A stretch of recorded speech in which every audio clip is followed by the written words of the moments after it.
doctora Edna Vega, secretaria de Desarrollo Agrario, Territorial y Urbano de SEDATU, el ingeniero Octavio Romero Oropesa, director general del Infonavit, Rodrigo Chávez Contreras, director general de la Comisión Nacional de Vivienda, María del Rocío Mejía Flores, directora general de Financiera para el Bienestar, el maestro José Alfonso Iracheta, director general del Instituto Nacional del Suelo Sustentable, y Yabneli Maldonado, vocal ejecutiva del FOBISTE.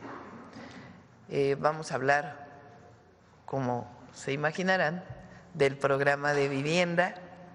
Vamos a iniciar con quienes quieren los precios, que es el lunes, con Iván Escalante, Procurador Federal del Consumidor.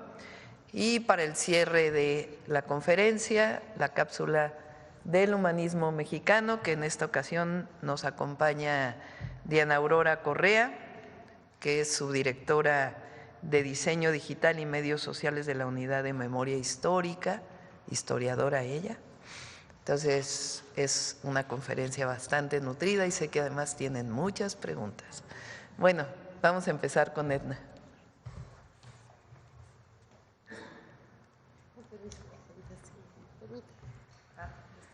Ya a todos les gusta acá de este lado. Con su permiso, Presidenta, muy buenos días a todas, a todos. Vamos, como frecuentemente lo hacemos, a presentar el avance del programa de vivienda para el bienestar. En la primera lámina, recordando siempre la meta para estos 6 años de 1 millón de viviendas nuevas, más 1 millón de escrituras, 450,000 mejoramientos o ampliaciones en los 6 años. Para 2025, esta es la meta: 125,000 viviendas nuevas, 100,000 mejoramientos y 120,000 escrituras. Esta es la meta. Entonces, siempre es nuestro punto de referencia para el informe. ¿Cómo vamos? De esta manera. Ya tenemos 318 predios como reserva territorial, propiedad del gobierno federal, estatal y en algunos casos municipales, que representan 2,769 hectáreas. Esto se ha hecho, bueno, desde prácticamente un poco antes de octubre a la fecha, y hay una muy buena recepción por parte de los gobiernos estatales y municipales. Para ello ya se establecieron 31 mesas de coordinación estatales, municipales y ya 15 convenios de colaboración firmados. ¿En qué consisten estas mesas técnicas?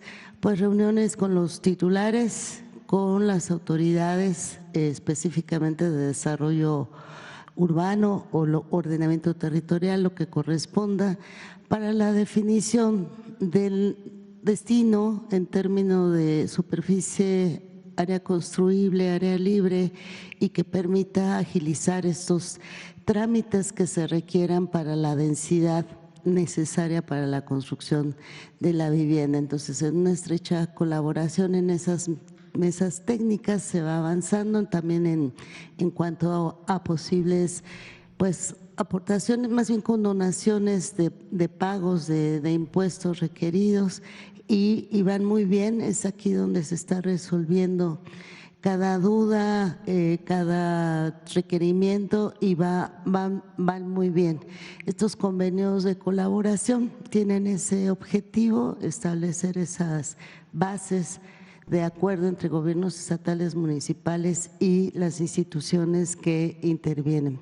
Ya también en estos convenios se está sumando FOBISTE para tener también estos apoyos. Ya se cuenta con 200 proyectos ejecutivos en proceso, y bueno, recordar que ya inició la obra de los Cabos, que es la primera obra que en noviembre dio sus primeros pasos y ya va avanzando. Adelante, por favor. En la siguiente lámina, bueno, vamos conforme a los tiempos previstos. Ya se están pues suscribiendo todos los convenios de colaboración necesarios. Pensamos concluir en febrero firmas de convenios, los proyectos ejecutivos que bueno siguen corriendo hasta abril y el inicio de construcción de vivienda, que además de Los Cabos, todos los gobernadores y gobernadoras quieren iniciar ya en febrero, entonces estamos en condiciones de hacerlo. Más adelante los titulares van a informar respecto de estas fechas de inicio en los distintos estados y de nuevo recordar por favor a las personas que no se dejen sorprender por pseudogestores, no hay intermediarios para la incorporación en los programas de vivienda y están pues las páginas de las instituciones. Ya en próximos días se estarán publicando las reglas de operación de la Comisión Nacional de Vivienda y eso orientará mucho para que las personas se incorporen al programa. Muchas gracias. Gracias, Edna. ¿Con quién seguimos? ¿Rodrigo? Rodrigo. ¿Aquí o allá?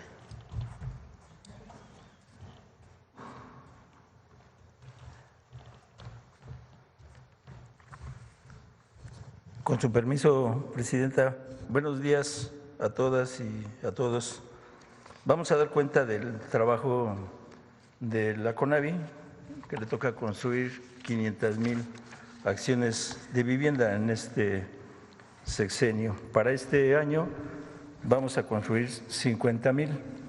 Ya traemos de la Reserva Territorial 173 predios en 30 entidades federativas.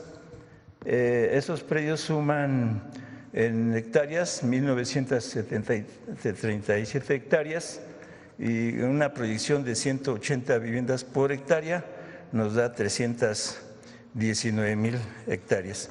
Ese es el suelo que hasta el día de hoy tiene la CONAVI. La que sigue, por favor. Vamos a iniciar la obra, de hecho ya estamos trabajando desde diciembre los proyectos ejecutivos. Vamos a iniciar la obra en febrero, ya estamos recibiendo los predios, ocupando los predios, asignando los OEOs, que son organismos ejecutores de obra. En febrero iniciaremos con 26 predios, que son 118 hectáreas, y vamos a iniciar 18,501 viviendas en 18 entidades federativas. En marzo tenemos 17 predios, 78 hectáreas, serían 12,216 viviendas, y en abril 19 predios, que son 109 hectáreas, serían 19,598 viviendas. Esto suma 550,315 viviendas, que es el programa 2025. La que sigue, por favor. En este 2025 vamos a entregar 100,000 mejoramientos para mejorar la vivienda de las familias de los municipios del oriente del Estado de México. Ya tenemos 50,000 listos para entregar las tarjetas. En este mes ya estarían ya agendadas para entregarse y en el mes de febrero otras 50,000. La que sigue, por favor. Aquí, ¿cómo vamos? ¿Qué sectores son los que vamos a priorizar? Vamos a priorizar los grupos de mujeres jefas de familia, madres solteras, jóvenes. En jóvenes hay un programa especial de vivienda en renta para jóvenes que estudian y trabajan. Vamos a priorizar la población indígena, adultos mayores y las personas con discapacidad. ¿Cómo vamos a construir? La que sigue, por favor. Los padrones, que es un tema muy importante. Hice un esquema de 8 pasos para construir los padrones de beneficiarios del programa de vivienda para el bienestar de CONAVI. Uno es que el 100% de las familias que habitan las zonas de alto riesgo van a ser reubicadas a estos programas y se van a priorizar las zonas de muy alta marginación. Esos son los actores donde vamos a trabajar. Se definen a partir de la identificación del predio. Los predios ya los estamos trabajando y a partir de ahí se definen las zonas que se van a trabajar. Los predios están en las zonas urbanas y tienen todos los servicios. Para trabajar el tema de los diagnósticos de las personas que van a ser beneficiarias, tienen varias características. Aquí menciono 3 que creo yo son fundamentales. Una es que sean mayores de 18 años y que tengan dependientes económicos, es decir, personas que tienen familia, ya sea hijos o dependen de ellos sus padres o sus abuelos, es decir, personas que tienen dependientes económicos y que no están y que tienen un ingreso no mayor a 2 salarios mínimos, es decir, en la actualidad no ganen la familia más allá de 17,000 pesos mensuales y que no sean derechohabientes de Infonavit o Fobiste. Se va a hacer la convocatoria a través de módulos informativos, y ahí se va a registrar los que plantean ingresar al proyecto de vivienda y se realizarán visitas domiciliarias. La selección del padrón va a ser en función de que cumplan con todas las reglas que marca las reglas de operación de la CONAVI, que tiene que ver con residencia, con que no tengan propiedad, etcétera. Se harán asambleas informativas con los seleccionados para informarles del calendario de obra, el costo de obra, etcétera, y se instalarán los comités de la Contraloría Ciudadana que le van a dar seguimiento al ejercicio del recurso público. Se construirán a través de cédulas de información socioeconómica y se integrarán el padrón individual, los expedientes individuales, y eso nos lleva ya a presentarlo al Comité de Financiamiento de la CONAVI para ser aprobado el recurso. Este es el esquema que construimos. Es obvio que tiene muchos elementos adicionales para construir los padrones de beneficiarios de la CONAVI, pensando en esos sectores vulnerables y en las zonas de muy alta marginalidad. Eso es cuanto, Presidenta. Con permiso.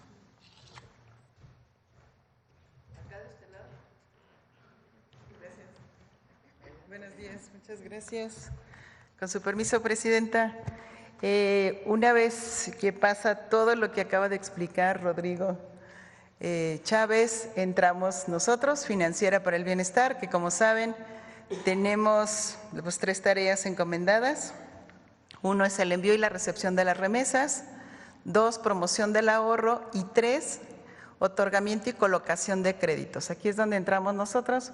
Una vez que se entrega la vivienda a la persona derechohabiente, firman un contrato con Financiera para el Bienestar para que en ese momento les entregamos su tabla de amortización, y todas las personas que logran una vivienda pues van a saber cómo y cuánto deben de pagar. En ese momento se les entrega también cuáles son las sucursales más cercanas a donde quedó el desarrollo de la vivienda. Como saben ustedes, 1,700 sucursales en todo el país. Y algo muy importante, y por eso se nos pidió que participáramos, es que todo el recurso que van a reembolsar las personas derechohabientes se va a ir al fideicomiso de Financiera para el Bienestar y se va a guardar en un cajón. ¿Qué quiere decir eso? Que todo el recurso que se vaya recuperando va a regresar a más viviendas. Y esto es en cuanto a vivienda nueva. En la que sigue, por favor, es más o menos el mismo esquema, es para vivienda en renta. Nosotros recibiremos el listado que nos entregará la CONAVI, la Comisión Nacional de la Vivienda, y vamos a hacer lo mismo, vamos a firmar contratos con los y las jóvenes que reciban esta vivienda en renta, y vamos a entregarles también su tabla de amortización. Los recursos también se van a ese fideicomiso y a ese cajón. Cabe recordar que las personas conocen muy bien dónde están nuestras sucursales, porque, por ejemplo, recibimos también para todas las personas que no son derechohabientes, que son del Infonavit o que son del ISSSTE, pagan prácticamente todos ellos en nuestras sucursales. Entonces ya tienen esa familiaridad de dónde ir a hacer sus pagos. Es cuanto, Presidenta. Gracias.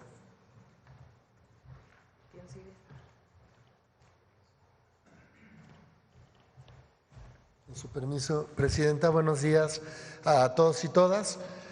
A continuación les vamos a presentar los avances que estamos teniendo en materia de regularización de la tenencia de la tierra. Si recuerdan de algunas de las reuniones anteriores, La cifra andaba por ahí de los 290,000 lotes que tenemos ahorita trabajando en el oriente del Estado de México. Al día de hoy ya prácticamente llegamos a 300,000 lotes y en esta semana y la próxima vamos a tener las últimas asambleas con varios de los ejidos con los que hemos estado trabajando ya para que nos den la anuencia final. Y aquí hay que recordar, el mecanismo que se utiliza para la regularización es la expropiación con fines de regularización. Esto quiere decir que el gobierno federal expropia la tierra para recibirla y posteriormente entregarla a todas las personas posesionarias a través de un título de propiedad. Este es el mecanismo que se ha usado ya por varios años. Un dato adicional que quiero compartir con ustedes es que ya iniciamos los trabajos técnicos en los primeros 4 ejidos, en Ixtapaluca, en Chimalhuacán, en La Paz, estos 3 son del oriente del Valle de México, del Estado de México, y en Tenango del Valle.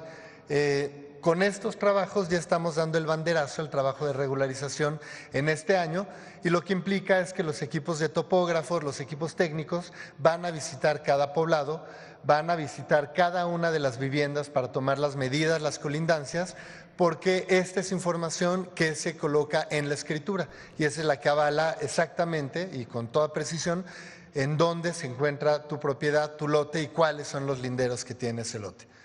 De forma adicional, seguimos trabajando en Baja California y en Baja California Sur. Como si recordarán, son 2 entidades que tenemos como prioridad debido a la problemática. En el caso de Baja California con Tijuana, nos estamos concentrando sobre todo en cuidar las zonas de alto riesgo para que no se regularice lo que no se debe regularizar, pero generar una solución para las familias que viven aquí, de modo que no se queden simplemente sin un terreno, sin una aspiración a la escritura, sino que puedan acceder eventualmente a una vivienda adecuada. La siguiente, por favor.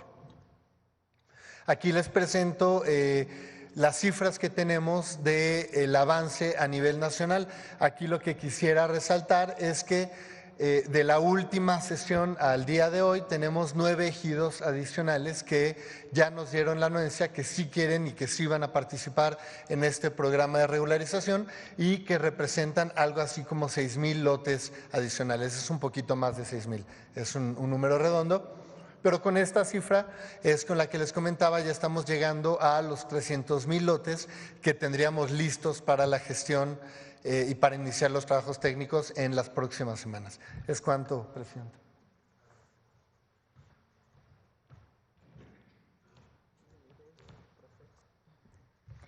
Buenos días a todos y todas. Con el permiso de la presidenta, me permito presentar los avances del FOBISTE. Como recordatorio y contexto, hace 2 semanas se presentaron los 25 puntos para la transformación del ISSSTE e incluían 6 puntos para la renovación del FOBISTE, que los menciono de manera rápida: priorizar el acceso a la vivienda para los trabajadores de menores ingresos, beneficiar a más de 400,000 acreditados de FOBISTE con eliminación de requisitos, así como con liquidaciones, congelamientos, quitas y condonaciones, condonar las deudas de los derechohabientes que han pagado más de 2 veces su vivienda, facilitar la autoconstrucción de vivienda para las y los trabajadores que viven en suelo de propiedad social, promover acuerdos amistosos para solucionar créditos de personas que dejaron de ser derechohabientes y proponer la reforma de la ley del ISSSTE para que FOBISTE pueda adquirir,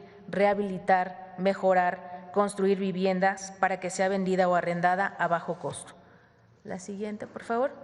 En relación a la cartera de crédito, quiero compartir que el FOBISTE a lo largo de su historia ha otorgado más de 2 millones de créditos, beneficiando así a las familias de las y los trabajadores al servicio del Estado. Actualmente tiene una cartera de 875,000 créditos, de los cuales más de 400,000 tiene alguna problemática.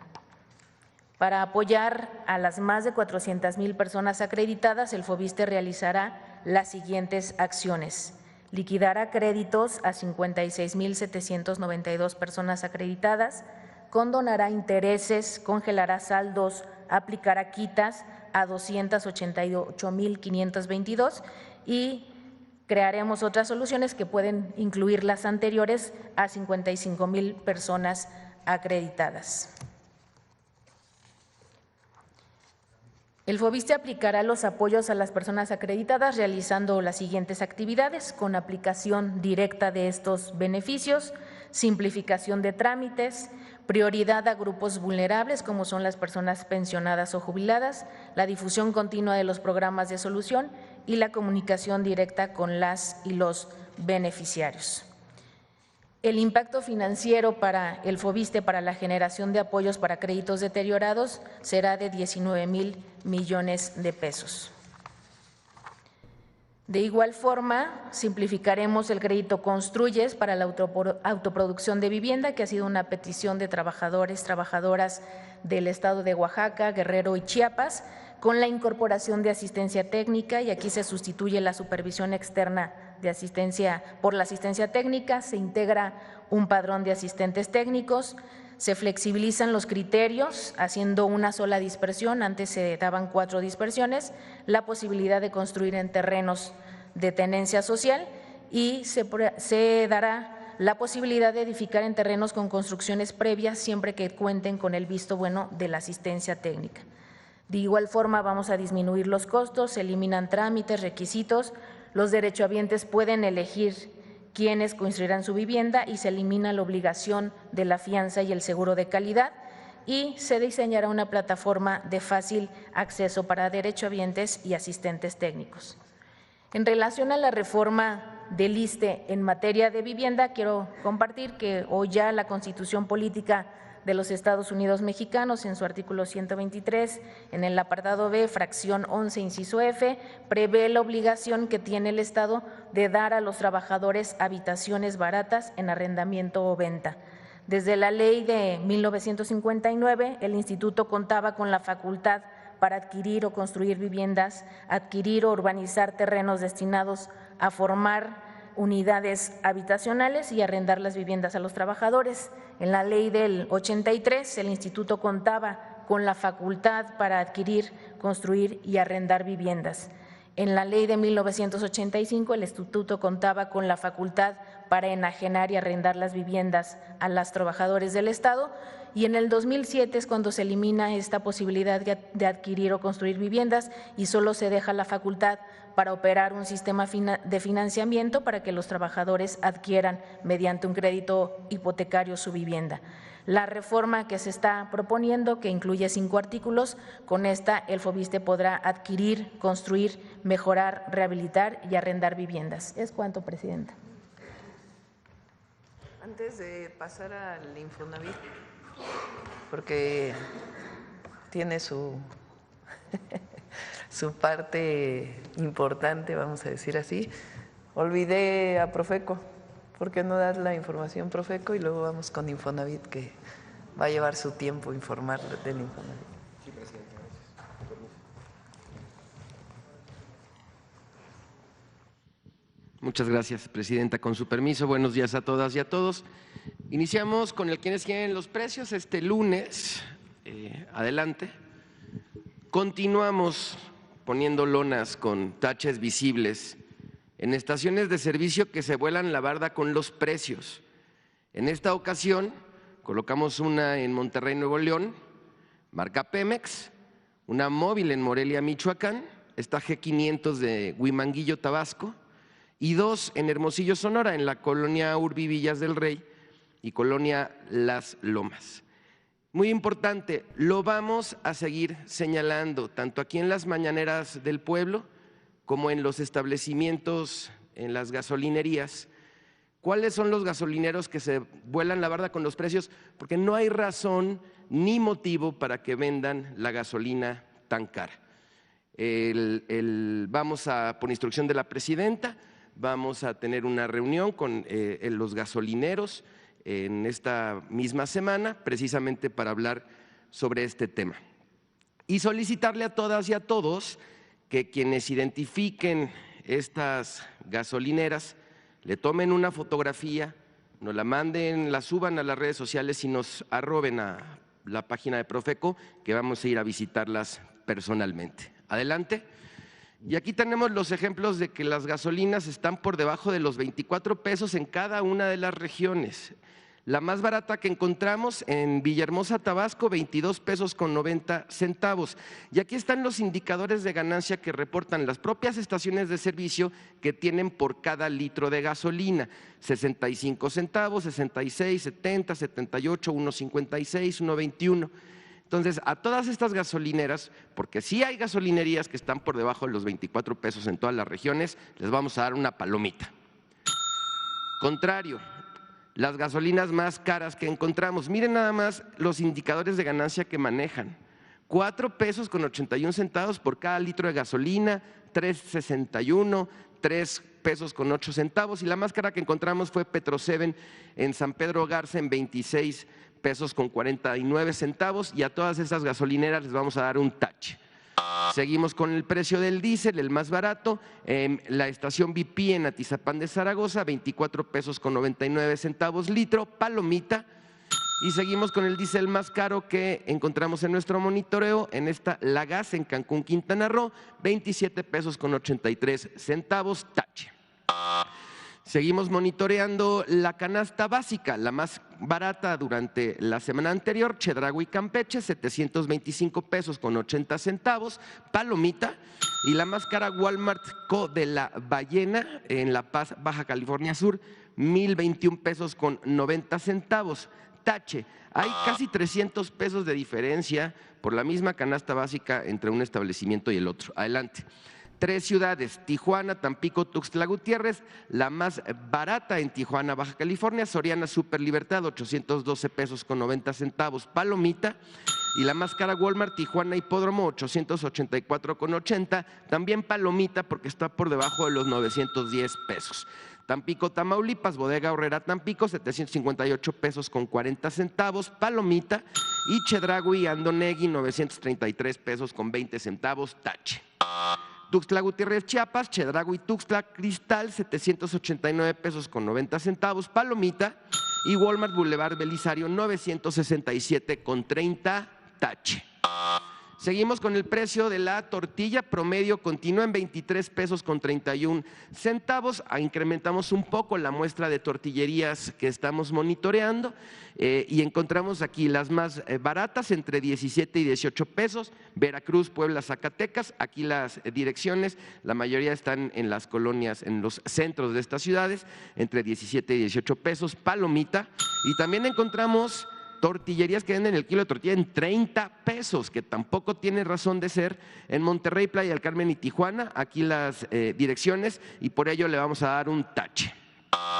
Continuamos, hemos estado dándoles la información de los productos que integran la canasta básica y cuánto cuestan, y aquí no es por establecimiento, aquí es por marca.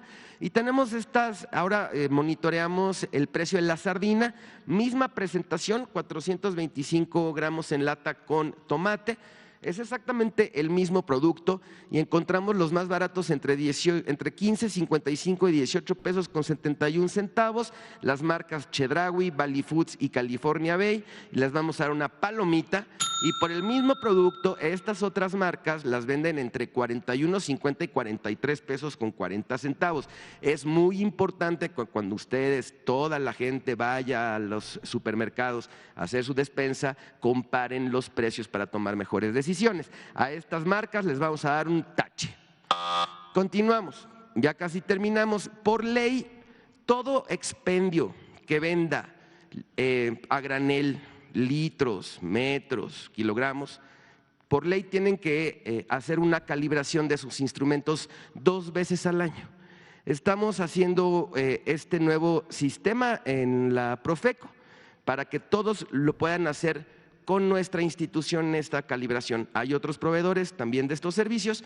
Aquí está la página de internet calibración.profeco.gov.mx, ahí se meten, hacen su solicitud y les programamos una visita a sus establecimientos para hacer su calibración. Adelante. Finalizamos con los consejos Profeco de la semana. 1, si identificas la lona con el tache en las gasolineras, no cargues ahí porque se vuelan la barda con los precios. 2, compara el costo de la canasta básica, pues la diferencia entre la más barata y la más cara es de casi 300 pesos. Si quieres ahorrar, debes comparar. 3, el promedio nacional del kilo de tortilla se sigue manteniendo en 23 pesos, elige donde te vendan más barato. 4, la sardina es un producto de la canasta básica, revisa bien la marca y el precio, pues podrías ahorrarte más de la mitad de tu dinero. 5, proveedor, para ofrecer kilos de kilo, litros de litro y metros de a metro, calibra directamente con Profeco. Aquí en nuestras redes sociales, nuestra página de internet. Muchas gracias, presidenta, muy buenos días. Ahora sí, Infonavit. Aquí voy a. Con permiso, presidente. Pues muy buenos días, amigas y amigos de los medios de comunicación. Lo que le corresponde al Infonavit dentro de el Programa Nacional de Viviendas, 1 millón de viviendas, es la construcción de 500,000, para lo cual la presidenta nos instruyó la constitución de una empresa. Se requería para esta constitución de la empresa un cambio constitucional y cambio a la ley del Infonavit. El cambio constitucional ya se dio, la ley del Infonavit ya pasó por la Cámara de Senadores, ahora está en la Cámara de Diputados. Esperamos que en los próximos días ya quede resuelto el tema de la reforma del Infonavit para empezar ya con la construcción. Sin embargo, hemos empezado con algunas acciones para que una vez que esté aprobada la ley del Infonavit, iniciemos de inmediato. Así es de que, si me ayudan con la siguiente, decirles que en términos de reforma territorial, de reserva territorial, hoy el Infonavit ya tiene reserva en 30 estados, tenemos 143 predios que suman poco más de 500 hectáreas, donde potencialmente podemos construir ya más de 86,000 viviendas, más o menos, un poquito más de la meta que tenemos para este año. Esto no significa que ya estamos tranquilos. Este año, aparte de construir estas viviendas, tenemos que procurar el suelo del próximo año. Entonces, pero por lo pronto, en términos de suelo que se requiere para este año, diríamos que estamos ya un poquito tranquilos en ese sentido. La que sigue, por favor. También hicimos un convenio con el Instituto Tecnológico Nacional de México y en el primer trimestre de este año vamos a tener ya 114 proyectos arquitectónicos que se nos van a entregar, algunos en enero, otros en febrero y otros en marzo, en estos estados que aparecen en la lista. Quiero recordarles que hemos estado hablando del congelamiento de créditos. Les quiero hacer muy brevemente un recuento. El Infonavit tiene 6.2 millones de créditos otorgados en su cartera, de los cuales 4 millones tienen la característica de que aunque el derechohabiente pague sus intereses y su aportación de capital, estos créditos suben, son 4 millones, casi 2 de cada 3 créditos otorgados por el Infonavit. Hablamos con la presidenta de inmediato nos instruyó que se resolviera el problema y se congelaron ya 2 millones de créditos. ¿Qué significa congelar? Que ya no van a seguir subiendo como venían haciéndolo. Y no solamente eso, la vez pasada les informamos que adicionalmente al congelamiento de estos 2 millones de créditos íbamos a dar beneficios en el sentido de bajas de tasas de interés, bajas de mensualidad y bajas en los saldos. La vez pasada les informamos que llevábamos 516,000, tenemos un paquete de 60,000 adicionales que en los próximos días los vamos a meter también a estos beneficios, con lo cual llegaríamos casi a los 590,000 créditos que no solo se congelaron, sino que ya recibieron beneficio de quita de interés, disminución de mensualidad y quita de saldos, de manera muy importante. Bueno, el hecho de que estos créditos, que ya tienen muchos años, que se empezaron a dar y que se suspendieron en la administración del presidente López Obrador,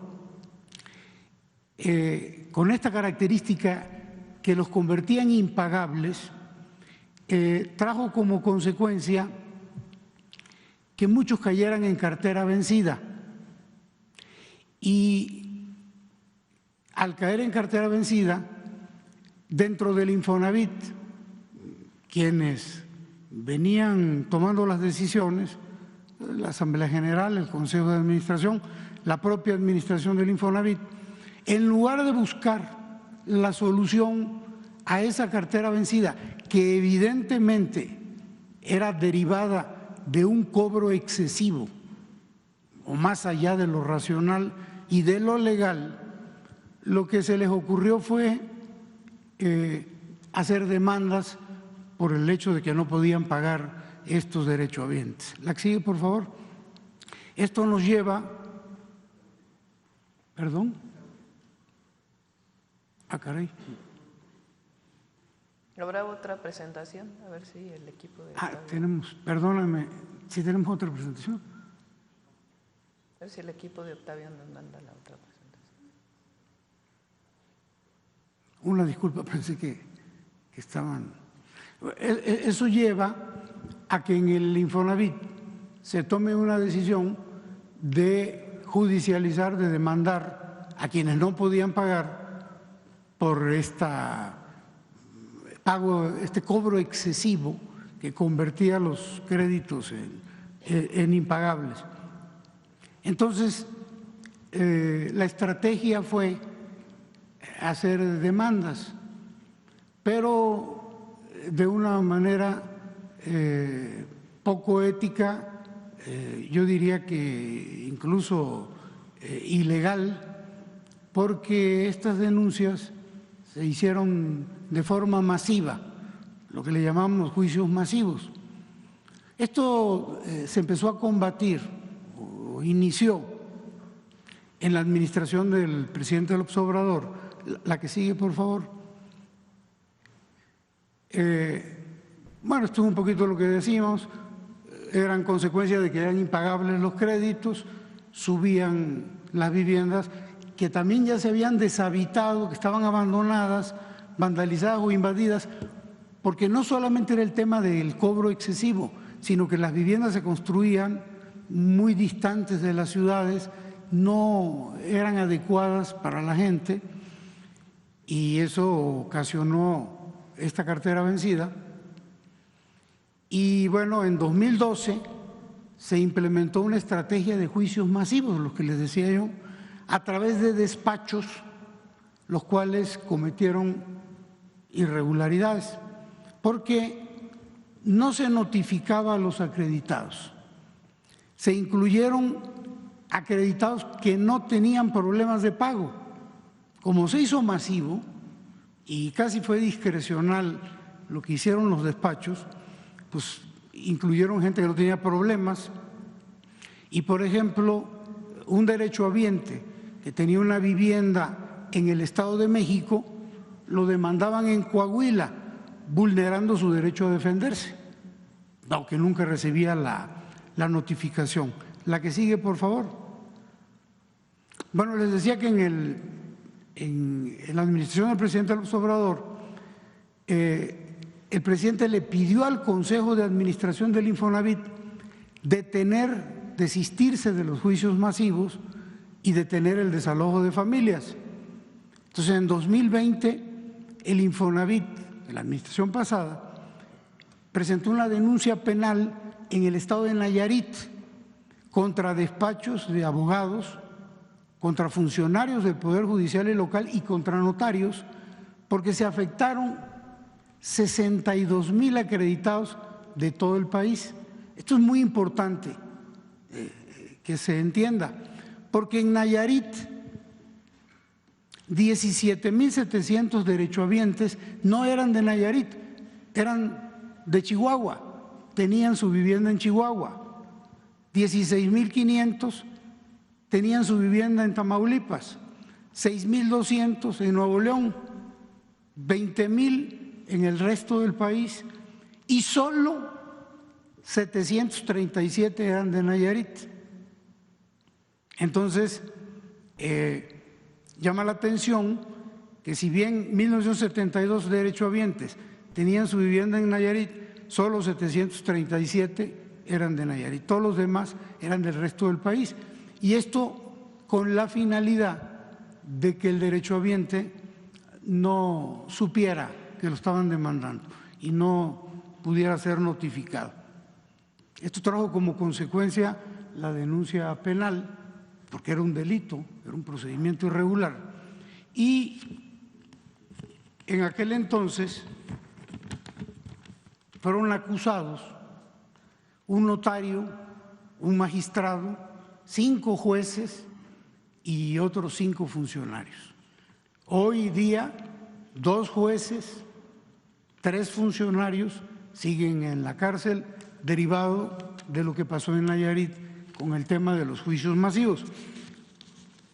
El asunto es que en esta administración continuamos con la averiguación porque se nos hacía raro de que esto nada más hubiese ocurrido en Nayarit. Entonces iniciamos una revisión a nivel nacional y miren ustedes lo que encontramos. La que sigue, por favor. Aquí está todo el país, todos los estados del país. Voy a tratar de explicarme. Los que están con rojo son los más exagerados, fue donde se cometió de manera mayor los delitos. Pero miren, en el Estado de México, en total se llevaron a cabo 54,700 juicios. Del Estado de México solo eran 79, 54,700 eran de otros estados. Es exactamente lo que pasó en Nayarit. En Tamaulipas, de 42,000, solo 3,500 eran de Tamaulipas y 39,000 casi eran de otros estados. Chihuahua, de 31,000, 30,000 eran de otros estados. Nuevo León, de 26,000, 22,000. Aquí en el caso de Veracruz, que son los más exagerados, de 14,500, 14,200 eran de otros estados. En Yucatán, de 6,357, 6,265 eran de otros estados. Guerrero, de 4,690, 4,630 era de otro estado. Aguascalientes. Entonces, todo esto es una red de corrupción que tenía como objetivo que el derechohabiente no se enterara de que estaba siendo demandado. La que sigue, por favor. ¿Cuál fue la consecuencia? Bueno, este es un dato importante. En 6 estados se concentran el 86% de las demandas de todo el país, de otros estados. Si le sumamos a esto las demandas masivas de sus propios estados, en 6 estados está el 92% del total nacional de estos juicios masivos. Entonces, ¿cuáles son los estados? Coahuila, Jalisco, Nayarit, Baja California, la Ciudad de México y Morelos. Entonces, miren, en Coahuila, de 167,000 juicios, 157 son de otro estado. En Jalisco, de 76,059 y así sucesivamente. Queda muy claro el procedimiento. La que sigue, por favor. Entonces, de 373,000 derechohabientes que fueron afectados en estos juicios masivos, el 80%, 302,000 de 373, fueron demandados en otros estados. Solo 71,000 fueron demandados en su propia entidad. Y en todos los casos, las siguientes irregularidades. No fueron notificados personalmente en sus domicilios, como lo marca la ley. se vulneró el debido proceso, ya que esta gente no tuvo conocimiento de que estaban siendo enjuiciados. Y al no tener conocimiento del juicio, pues el proceso se aceleró, pues no contestó el demandado. Hagan de cuenta que fue en rebeldía, el juicio se aceleró y rápido estos despachos ganaron el proceso, a partir de un procedimiento irregular y corrupto. La que sigue, por favor.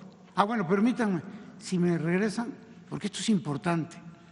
Ni el Comité de Auditoría, ni la Comisión de Vigilancia del Infonavit, ni los consejeros del Infonavit realizaron ninguna acción. Esto ocurrió y como si no hubiese ocurrido. Ahí está el problema, pero ahora sí que, como dicen el dicho, no pasaba nada. La que sigue. Como resumen, de 373,000 derechohabientes afectados por estos juicios, 249,000 perdieron su propiedad, perdieron su vivienda, 207,000 que se supone que debieron haber pasado a manos del Infonavit, pues no se pueden escriturar porque estos juicios son ilegales, son irregulares. Entonces estos despachos ganaron, pero como es irregular el juicio, pues el Infonavit no puede escriturar. Y estas 207,000 viviendas son de nadie, ni son del derechohabiente original, ni el Infonavit las puede recuperar. Y 42,000 viviendas fueron vendidas por el Infonavit en subastas. Aquí hay un dato que es a resaltar, porque más de 22,000 acreditados que fueron afectados por estos juicios, curiosamente están al corriente de sus pagos. No hay ninguna razón para que los hubiesen metido en esto. La que sigue, por favor. ¿Cuánto se les pagó a estos despachos por lo que hicieron?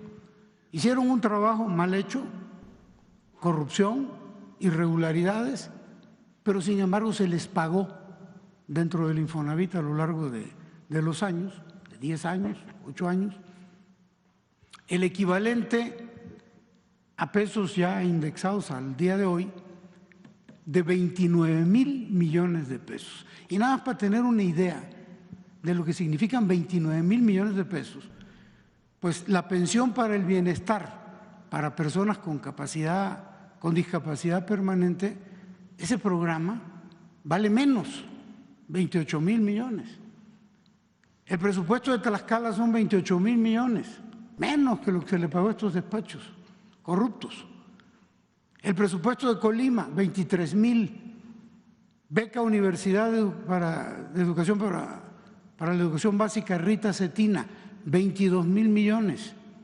El presupuesto del Infonavit en un año, 17,000 millones. Se le pagó a estos señores más de lo que el Infonavit eroga en un año.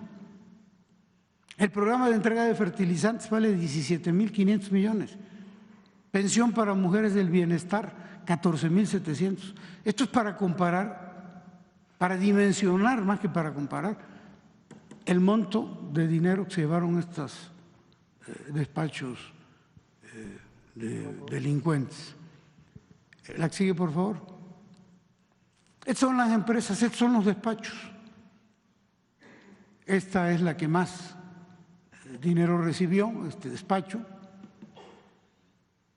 Y esta de aquí, que recibió una cantidad muy importante y la tenemos marcada con rojo por lo siguiente. Bueno, pero permítanme decirles algo también. Estas cantidades son la cantidad que se les pagó. A más de 2,000 millones, más de 1,900, 786. Pero al día de hoy,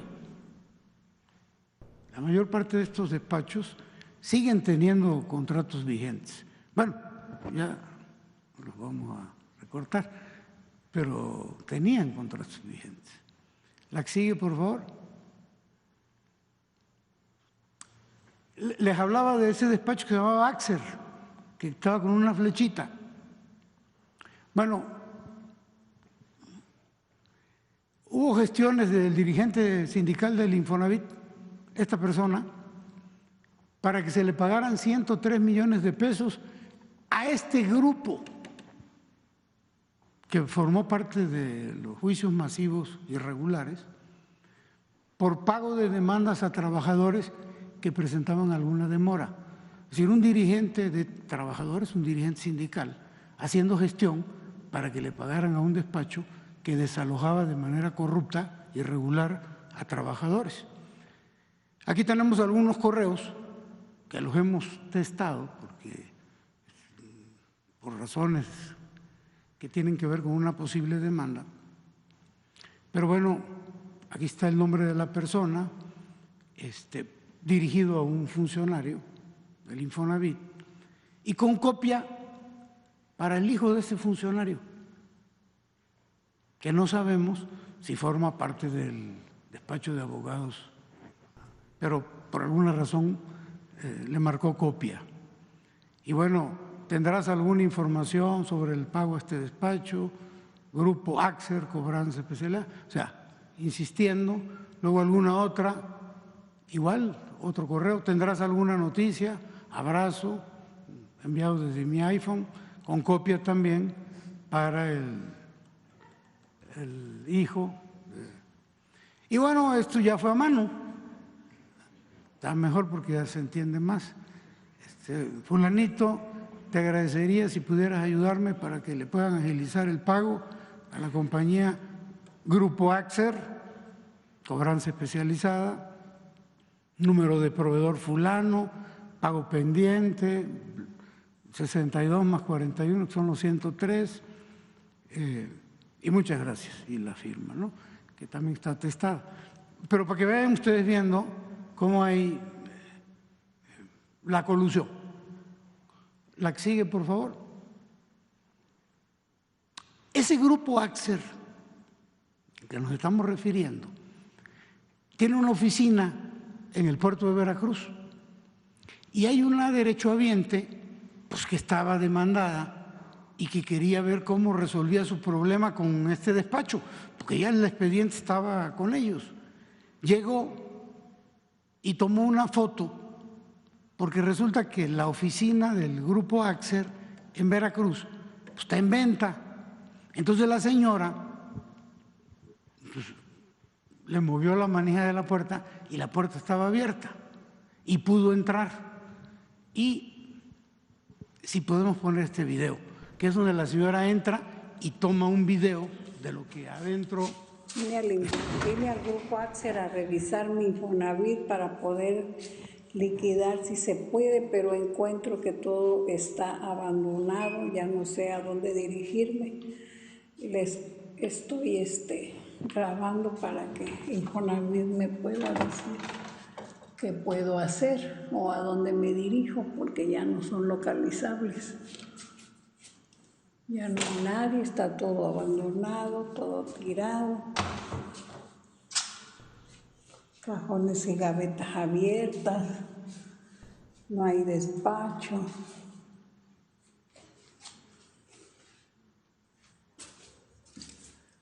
Todos expedientes. Esto es grave porque pues, la oficina se está vendiendo, está abandonada, los expedientes están en el suelo, están arrumbados, no tenemos constancia de cuántos expedientes se les entregaron a estos despachos, no tenemos constancia de que nos los hayan devuelto y bueno, al ver esto así, pues evidentemente genera preocupación, ¿no? La que sigue, por favor. Y cierro con esta parte que es importante.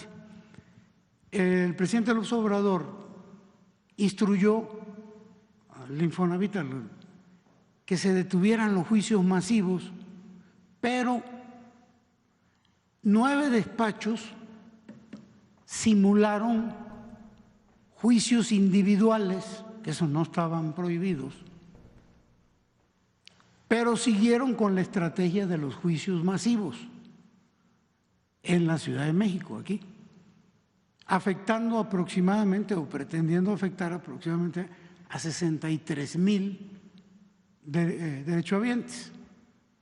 Pero fíjense qué interesante y qué preocupante y qué grave, porque todos estos 63,000 juicios fueron tramitados en el juzgado 60 civil de la Ciudad de México en un promedio de más de 4,000 por mes.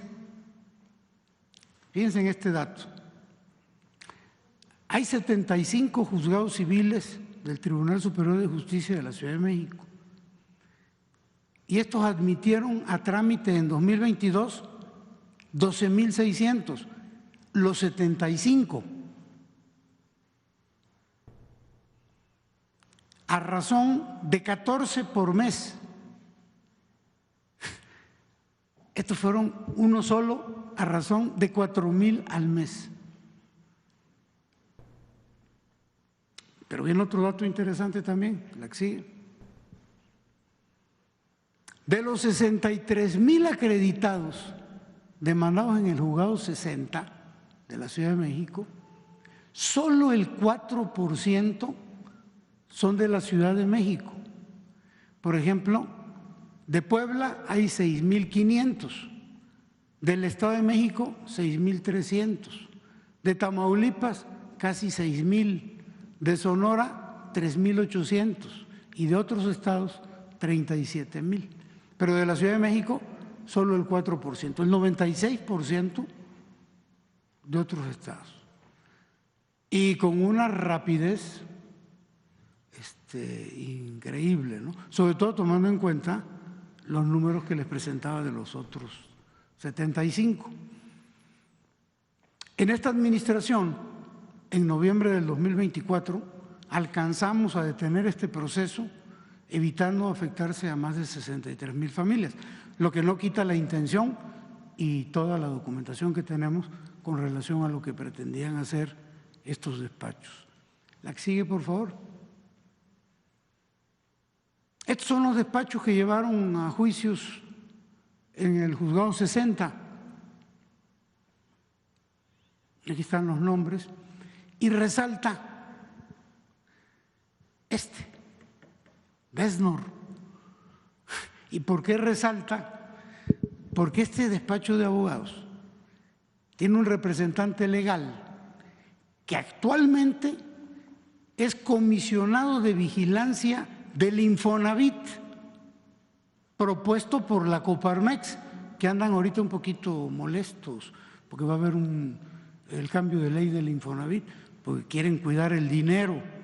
Bueno, pues le informo a los de la Coparmex que el representante legal de este despacho que estaba haciendo este acto de corrupción lo propusieron ellos y es miembro fundador, aparte de que es comisionado de vigilancia del Infonavit, propuesto por la Coparmex, es miembro fundador de una constructora que se llama Automatic Development, que tiene proyectos autorizados por el Consejo de Administración del Infonavit para construir vivienda para el Infonavit. Pareciera conflicto de interés. La que sigue, por favor. Bueno, le informamos a la presidenta y parece que no le gustó a la presidenta y nos instruyó dos cosas. En primer lugar, hay que resarcirle el daño a los derechohabientes, lo que va a generar un costo para el Infonavit. No van a ser nada más los 29,000 millones, sino que tenemos que resarcir este daño con un costo que hay que estimar todavía. Y en segundo lugar nos instruyó continuar con las denuncias penales a quienes resulten responsables de los despachos, notarios y funcionarios de los poderes judiciales locales. Y yo creo que con esto terminamos o tenemos alguna otra. Presidenta, ¿es cuánto? Gracias, Octavio. Bueno, vamos a iniciar con las preguntas acá. Gracias, doctora. Gracias. Buenos días, presidenta. Preguntar sobre este tema. Primeramente, la semana pasada usted mencionó que ya había denuncias penales ante la Fiscalía General de la República por el tema de corrupción dentro del Infonavit. ¿Cuáles son estas denuncias? ¿Contra qué empresas o despachos está dirigida? En la mayoría de los casos es para quien resulte responsable, dado que en algunos casos se presume el nombre de alguna persona que estuvo involucrada, pero queremos que la Fiscalía General de la República haga la investigación. Entonces se siguen presentando denuncias penales. En algunos casos hay nombres que se le dan a la Fiscalía y en otros pues que revisen, integralmente quiénes son los responsables frente a estos fraudes para las y los trabajadores afiliados al Infonavit. Presidente, en un segundo tema, ¿tiene ya el número de personas mexicanas que han sido repatriadas al país de extranjeros? Y con este contexto de Colombia, ¿cuál es su postura, presidenta? Sabemos que tiene una reunión esta semana o está convocados la CELAC. ¿Tienen una estrategia a nivel Latinoamérica para responder a las nuevas medidas de Estados Unidos? ¿Y cuáles serán las que determinará nuestro país? ¿Se aceptarán todos los aviones de repatriados o cómo será, presidenta? Gracias. Primero, del 20 al 26 de enero se han recibido 4.094 personas, la gran mayoría de ellos mexicanos y mexicanas. Nosotros tenemos, como lo mencioné desde hace unos días, creo que el 21 o 22 de enero, a partir de la llamada telefónica que hubo entre el secretario de Estado, Marco Rubio, de Estados Unidos, y el canciller Juan Ramón de la Fuente, tenemos un grupo de trabajo que está trabajando sobre los temas de migración y esperamos que este grupo se amplíe a otros temas que consideramos importantes con el gobierno de Estados Unidos. En el tema de migración hubo ya varias reuniones entre la organización de Estados Unidos que se llama CBP, que tiene que ver con migración y aduanas, y Migración de México, en donde estuvo presente Relaciones Exteriores y la Subsecretaría de Derechos Humanos de la Secretaría de Gobernación. Han sido reuniones a distancia y en estas pues hay acuerdos. Conciliaciones, digamos. Algo muy importante es que esto no es nuevo para México, esto es muy importante. México tiene una historia de repatriación muy importante de relación con Estados Unidos. La tuvieron presidentes del pasado y la tuvo también el presidente Andrés Manuel López Obrador, en primer lugar con la administración Trump y después con la administración Biden. Entonces hay mecanismos de coordinación que existen desde hace mucho tiempo. Nosotros, ¿qué hicimos? Nos preparamos con los centros de atención, particularmente en la frontera norte, que ya algunos de ellos ya están listos y otros están ya por terminarse. Son centros de atención en donde recibimos a nuestros connacionales, a los mexicanos y mexicanas que son deportados por Estados Unidos y que nosotros los recibimos, como he dicho, con el programa México Te Abraza.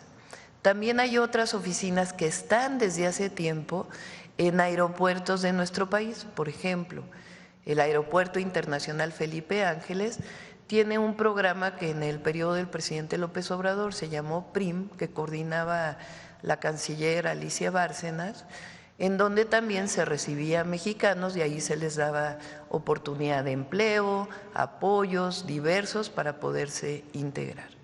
Entonces, este es un trabajo que tenemos en diálogo con el gobierno de Estados Unidos y es algo que en México pues tiene ya muchos años que se hace.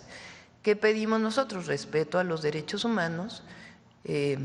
La Cancillería y Migración tienen un esquema por si hay alguna violación a los derechos humanos de los mexicanos que llegan a nuestro país, pues se hacen distintos esquemas, desde una queja a CBP o a otras organizaciones que se dedican a este tema en los Estados Unidos, o incluso denuncias que se presentan en los tribunales de Estados Unidos frente a una violación de derechos humanos. Algunas de ellas se han ganado. Entonces, es una relación permanente que se tiene, y en nuestro caso, pues tenemos esta relación que se estableció a partir de esta llamada que se hizo entre el secretario de Estado de Estados Unidos y el canciller Juan Ramón de la Fuente. Presidenta, y entonces, ¿no han aumentado o sí han aumentado las deportaciones de mexicanos al país en esta última semana? ¿Es verdad que hubo 4 envíos de aviones este fin de semana? Son 4 aviones, pero ha habido otras ocasiones en nuestro país que se han recibido 4 aviones civiles que llegaron al Aeropuerto Internacional Felipe Ángeles. ¿Y los casos se mantienen de deportaciones o se han aumentado? Hasta ahora no ha habido un incremento sustantivo, unos días que disminuyó con la entrada del presidente Trump, pero si lo tomamos por semana es un número que en otras ocasiones ha tenido nuestro país. Presidenta, nada más para cerrar ese tema y rápidamente a otro, ¿usted participará en la reunión de la CELAC de este jueves? Sí, están llamando una reunión de la CELAC. Nos parece bien que se haya llegado al final a un acuerdo entre el gobierno de Colombia y el gobierno de Estados Unidos. A nadie no es buena pues ni las tarifas ni otros mecanismos. Entonces, finalmente lo que entiendo es que ayer por la noche se llegó a un acuerdo entre ambos gobiernos, y eso es bueno porque finalmente debe prevalecer el diálogo, el respeto, que es lo que nosotros hemos buscado en la relación con Estados Unidos. El diálogo, el respeto, siempre con nuestros principios de defensa de nuestra soberanía, de defensa de las y los mexicanos en el exterior, de garantizar los derechos humanos de quien llega repatriado a nuestro país, y ahora en especial con este programa de México te abraza, en donde sea por razones de deportación o porque quieran venir a México, nosotros recibimos a las y a los mexicanos con los brazos abiertos siempre. Presidenta. Y además también lo que anunciamos aquí, que están todos los consulados de México con este apoyo permanente para apoyar en asuntos jurídicos y de otro tipo a nuestros connacionales. Presidenta. Permítame un momento. Presidenta, perdón, no me presenté, Angélica Guerrero del financiero Bloomberg. Y ya por último, ayer marcharon en Sinaloa por el regreso de la paz a ese estado, incluso también pidieron la destitución del gobernador. ¿Qué es lo que usted opina, Presidenta, al respecto? Pues estamos trabajando en Sinaloa. Hay que decir y recordar las razones por las cuales se desató esta ola lamentable de violencia en Sinaloa. Hay que recordarla, y en su momento, cuando haya la posibilidad de que se asiente bien el gobierno del presidente Trump y que tengamos una relación más fluida, pues vamos a seguir insistiendo en esta explicación de cómo fue que se dio esta detención en nuestro país, que es el origen de esta ola de violencia. Y decirle al pueblo de Sinaloa que estamos trabajando todos los días, que sabemos y lamentamos la situación que están viviendo, pero que no solo es una preocupación, es una ocupación permanente. Llegaron más refuerzos a Sinaloa y estamos trabajando todos los días para construir la paz en Sinaloa, desde la garantía de la atención a las causas hasta la cero impunidad. Sobre el tema de la vigilancia y la presencia permanente protegiendo a las familias de Sinaloa. Sobre el tema del gobernador, Presidenta, ¿lo continúa pues nosotros nuestra labor es ayudar como gobierno federal a proteger a las familias de Sinaloa. Ese es nuestro trabajo, nuestra labor. Había ahí algunas columnas como si fuera como antes, en donde la presidenta decidía a quién ponía, a quién quitaba.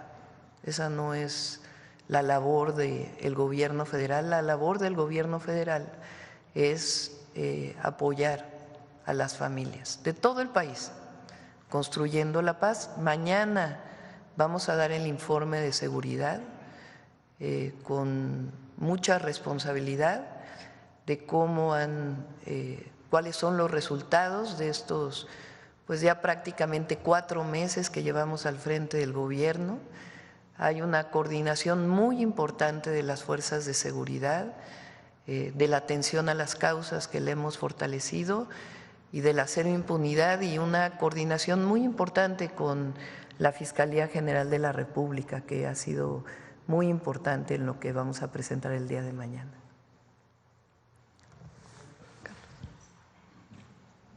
Doctora, buen día. Carlos Guzmán de 4 Media Telecomunicaciones Veracruz. Pues consultarle a propósito de temas nacionales, pues está todo enfocado al tema de migración, pero también quiero consultarle este proyecto que está presentando la magistrada del Tribunal Electoral, Mónica Soto, respecto a pues, lo que está pasando en el desacato, porque finalmente es un desacato por parte de lo que es el Comité de Evaluación de Personas Juzgadoras del Poder Judicial, en el cual pues menciona que puede pedirle al Senado de la República que asuma esta atribución, y obviamente los que están en este comité del Poder Judicial como aspirantes o que se inscribieron no queden en el desamparo. Es preguntarle su opinión sobre esto y sobre la otra opción que está proponiendo, que es una tómbola, hacer una tómbola para que finalmente se decida a los que podrían estar como aspirantes a aparecer en la boleta el próximo 1 de junio, doctor. Vamos a ponerlo así. ¿Qué pasaría si no sé exactamente cuál es el número de personas que quedaron en el comité del Poder Judicial? A ver si nos pueden informar. Creo que son poco más de 1000 personas que quedaron en el comité del Poder Judicial. Vamos a repetir nuevamente muy brevemente. La Constitución establece que para definir las personas que van a participar en la elección se definen 3 comités: un comité del Ejecutivo, un comité del Legislativo y un comité del Poder Judicial. Los 3 poderes a tiempo presentamos a nuestros comités, se hicieron la apertura de las convocatorias, se inscribieron y los 3 iban caminando muy bien.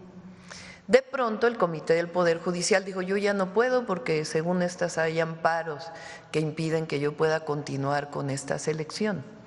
Entonces pararon los trabajos. Nosotros pues públicamente dijimos: tiene que definir el Tribunal Electoral.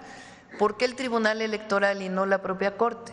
Porque es un proceso electoral, y en procesos electorales la última palabra la tiene la Sala Superior del Tribunal Electoral de la Federación. Eso lo establece la Constitución. Entonces, ¿qué pasaría si estas 1000 personas, supongamos, no sé exactamente cuántas, a ver si me lo dan, si este número, fueron las que se inscribieron, pero creo que ya había habido un proceso inicial, pero bueno, supongamos que son 3000. ¿Qué pasaría si estas 3000 no pueden participar?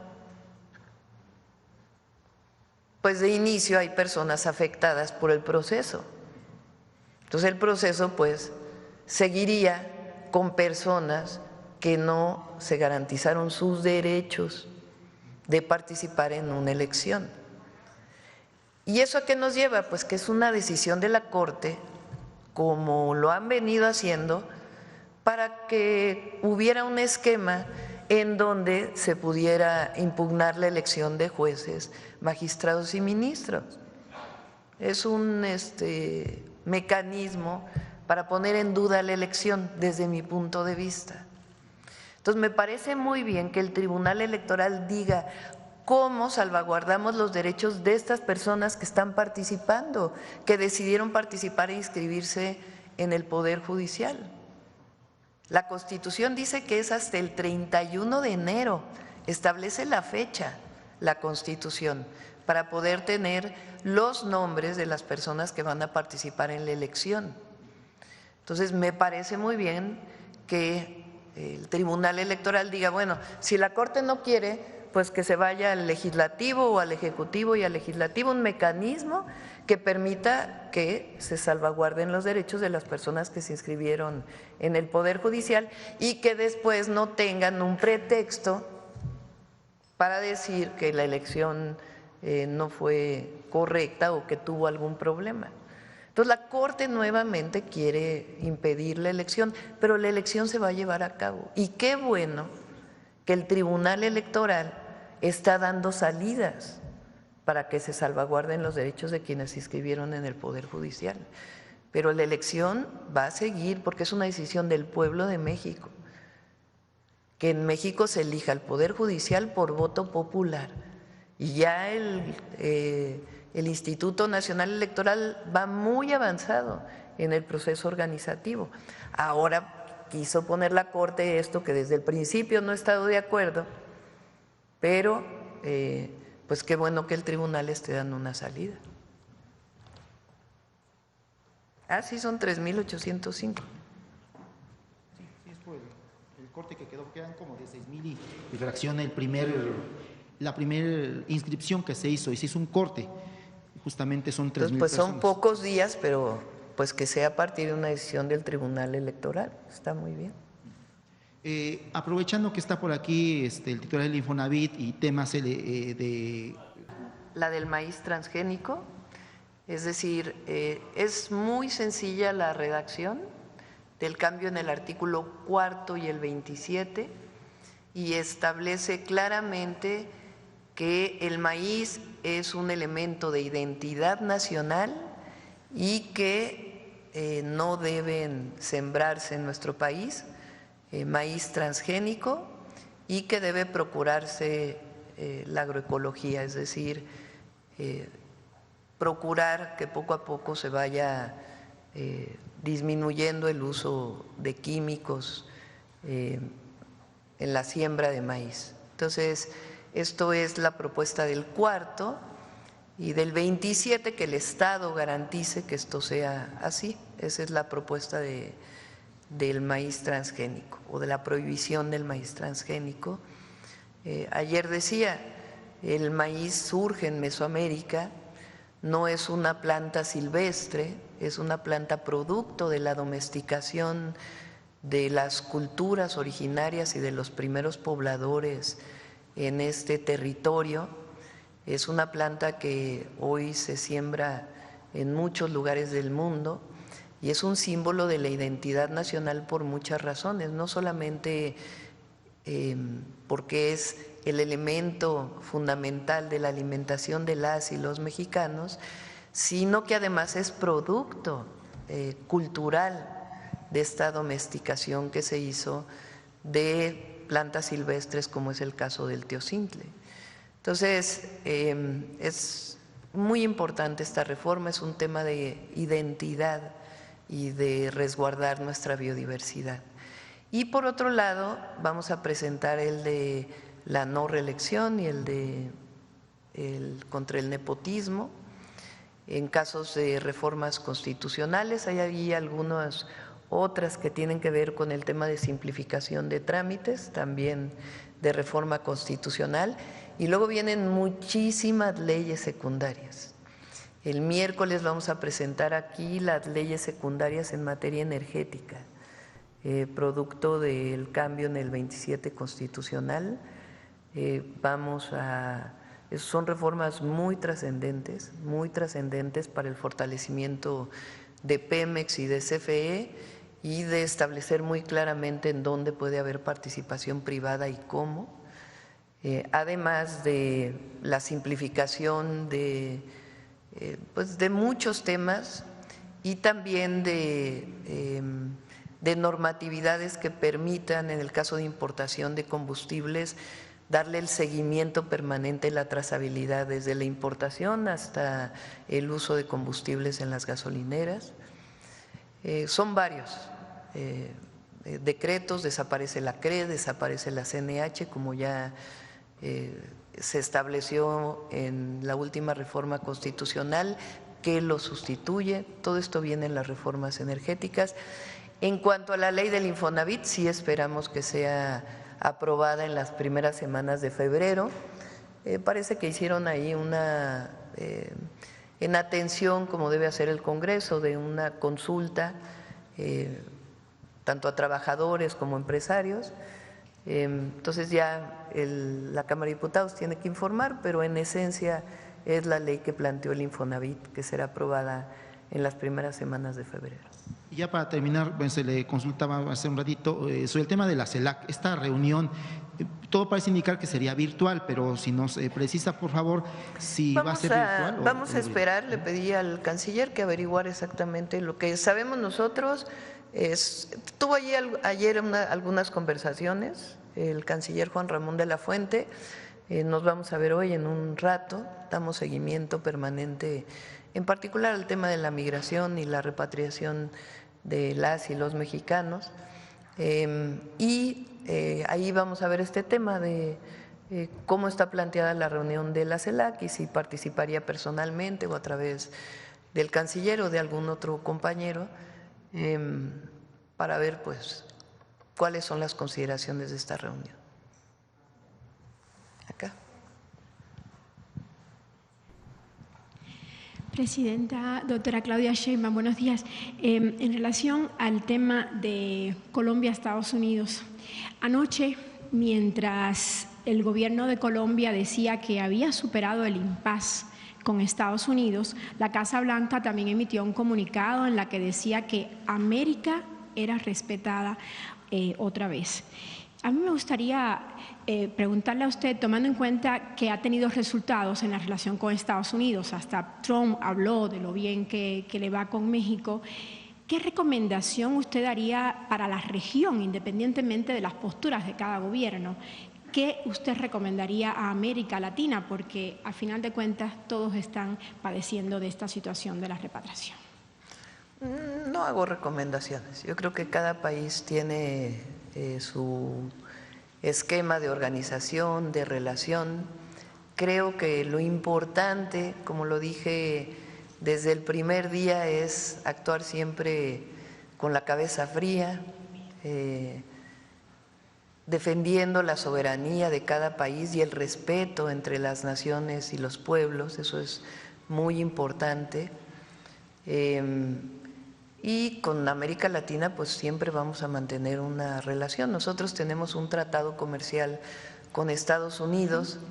Recuerden que nosotros tenemos, hay quien habla de 39 millones de mexicanos y mexicanas de primera, segunda, tercera generación en Estados Unidos.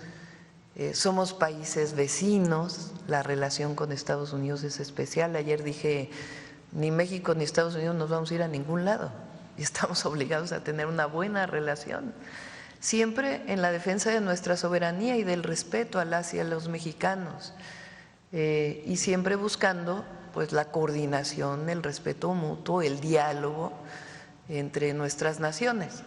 Y con América Latina pues siempre nuestra solidaridad, nuestro apoyo, somos parte de esta región inigualable por sus recursos, por la cultura. Nos unen muchísimas cosas con América Latina. Entonces, pues más que recomendaciones, que no soy yo para dar recomendaciones, pues es establecer una relación de respeto entre las naciones, que además, por lo demás, es parte de nuestra Constitución y nosotros estamos siguiendo los lineamientos de la Constitución de México. Le preguntaba eso porque muchos expertos decían que lo sucedido ayer, el final de la negociación entre Colombia y Estados Unidos, no sentó un precedente muy positivo, que digamos, para América Latina. Pero también le quería preguntar, Presidenta, si existe ya un acuerdo con Estados Unidos de cuántos aviones se van a recibir con repatriados al día, y por otra parte, en relación a los migrantes que va a recibir México que no son mexicanos, si se conoce cuántos vendrían, cuánto tiempo permanecerán en México, quién paga su manutención, su traslado a sus países. Es el diálogo permanente que tenemos, no todo está definido. Y repito, hay coordinación desde hace mucho tiempo entre Estados Unidos y México. Recuerden pues que somos vecinos, que hay una historia entre México y Estados Unidos. Hubo una coordinación que se estableció entre el presidente López Obrador y el presidente Trump en su momento, después con la administración Biden, y ahora nos toca a nosotros la primera parte de la administración, o la última parte de la administración Biden y la primera parte de nuestra administración, y ahora la coordinación con el gobierno del presidente Trump. Entonces, hasta ahora ha sido una relación de respeto, de coordinación, de diálogo permanente, mucho diálogo, mucha comunicación, y en estos días se van a seguir estableciendo acuerdos, repetimos, siempre con el respeto que vamos a pedir a nuestra soberanía y buscando la mejor coordinación posible. En el caso de personas que no son mexicanas y mexicanos, también hay coordinación previa y Estados Unidos está teniendo una comunicación también fluida con otros gobiernos, particularmente de Centroamérica. Centroamérica, por ejemplo, las constituciones de Centroamérica, no sé si de todos los países, pero de algunos, como por ejemplo Guatemala, establece que cualquier centroamericano debe ser aceptado en Guatemala. Así tienen otros países de Centroamérica. Entonces ellos establecen con base en su soberanía, su coordinación con el gobierno de Estados Unidos. Entonces tenemos un mes de la toma de posesión del presidente Trump a la fecha y estamos en diálogo permanente y también ellos están en diálogo con los países centroamericanos. Entonces, no es que tengamos ya una coordinación totalmente definida, pero estamos en diálogo, que eso pues es fundamental y muy importante. Perdón, Presidenta, olvidé decirle, y me están recordando, soy Aisa García del canal Telesur. Una última pregunta. Es un tema que ocurre en Europa. Ayer hubo una multitudinaria manifestación, protesta en Alemania en contra del fascismo, dado que se están dando signos inequívocos de resurgimiento, sobre todo después de lo que hizo Elon Musk en Estados Unidos, un día después que Donald Trump tomó posesión. ¿En México hay preocupación de esto? ¿Ustedes se han planteado algo, cómo combatir y enfrentar si surge algo así en México? La organización del pueblo. Lo mejor, ayer yo estoy realmente conmovida de este fin de semana.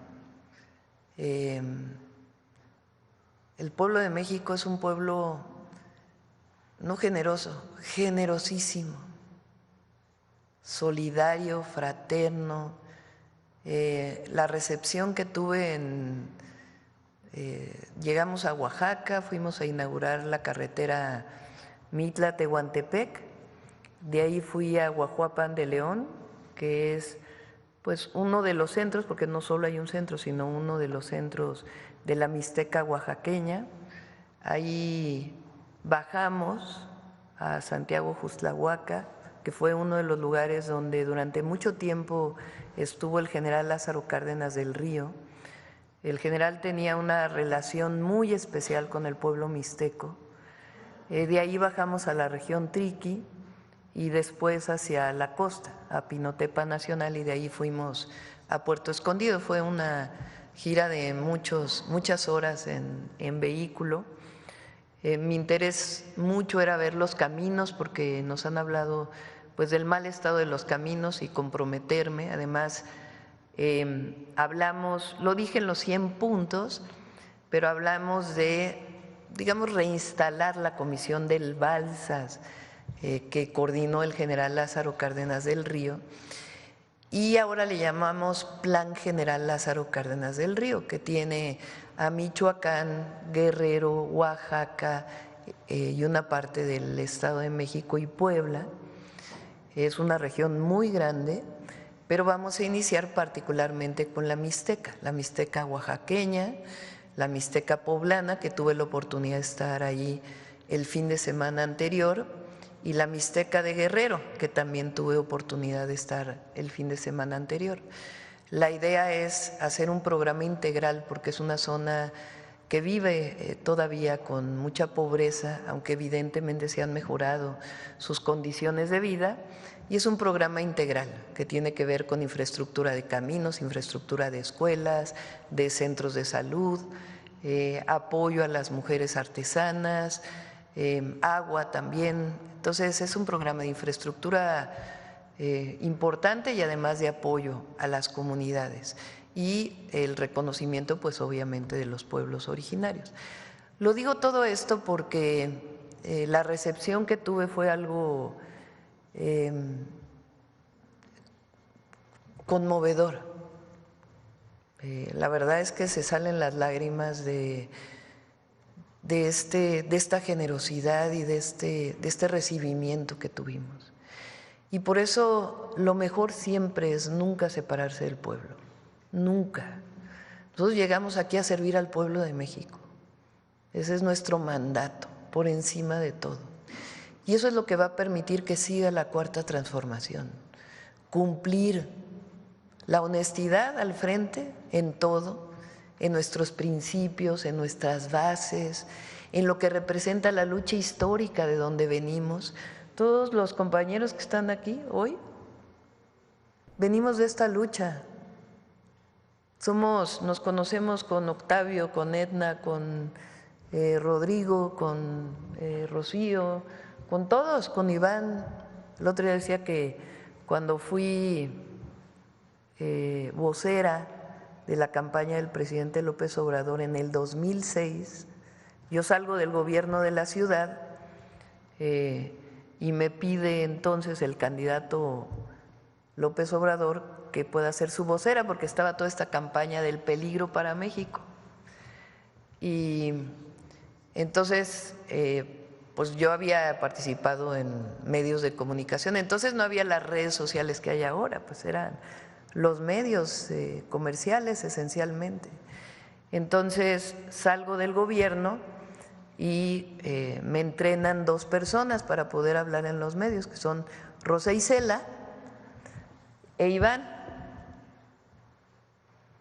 En aquella época, cuando denuncia el candidato López Obrador en el 2006